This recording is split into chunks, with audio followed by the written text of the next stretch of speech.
טוב, איתן, איך יוצאים ממשחק כזה ש60 דקות מתוכו אתם עדיפים, אתם מסוכנים יותר, אבל בסוף לא יוצאים לנקודות? ניצול מצבים שלנו היום היה קטסטרופלי. התחלנו לעלות ליתרון של 2 ו3 וגם 4. מהתקפה וחצי ניצלו מומנט, חזרו למשחק בגול של שוויון. והגול השני, אותו דבר, זה דבר וחיבר דבר, שזה התוצאה שאתה לא כובש. בסופו של דבר אתה מקבל איזה גול ממצב וחצי שלהם, אבל אין מה לעשות, צריך להמשיך קדימה, לטפל, מה שצריך לעשות נעשה, יש שחקנים שיצטרכו לזוז מפה, לטפל במה שצריך.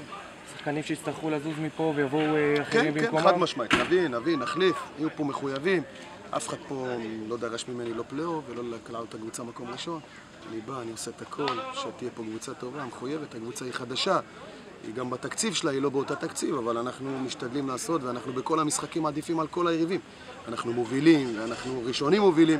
היום זה הפוך, זה הכדורגל, צריך להרים את הראש קדימה, הכל יהיה בסדר. איתן, במהלך החצי השני אתה מסתובב לספסל ואומר, אתם רואים כמה חשוב השער השני? חד משמעית, אם הגול השני היה נכבש, אני חושב שהיינו מפרקים את המשחק הזה, הם יודעים את זה חד משמעית.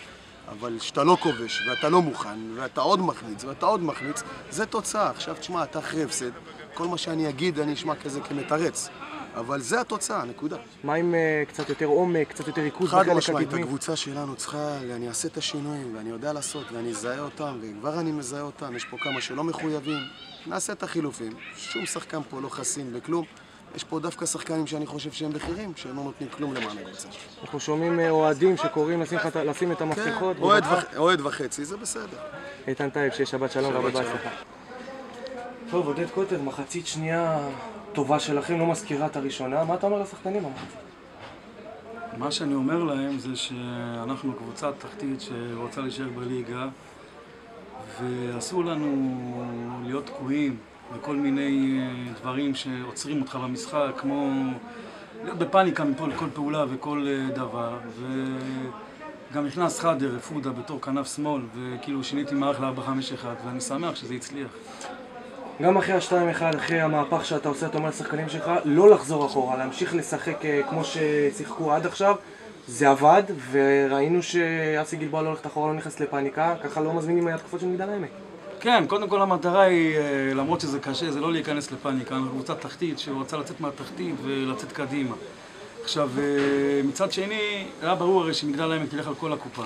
ואם קצת יותר, יכולנו גם לגנוב עוד גול, ואז הכל היה נראה, נגמר לפני.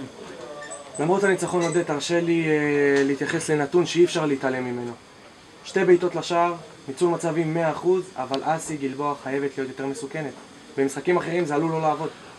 קודם כל אני מסכים איתכם, הכוח שלנו זה הכוח הקבוצתי.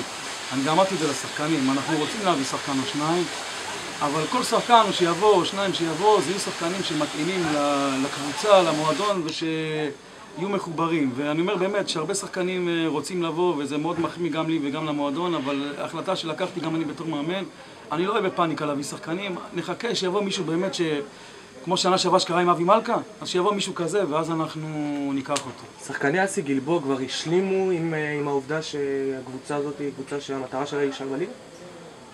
הקבוצה היא קבוצה שהמטרה שלה להישאר בליגה עכשיו. אסי גלבוע הוא מועדון טוב, מועדון חזק בליגה א', ואני מקווה מאוד שבטווח הרחוק זה כבר שאיפות יותר טובות, אבל קודם חשוב להישאר בליגה. עודד קוטר, שהרבה בהצלחה ושבת שלום. תודה, שבת שלום.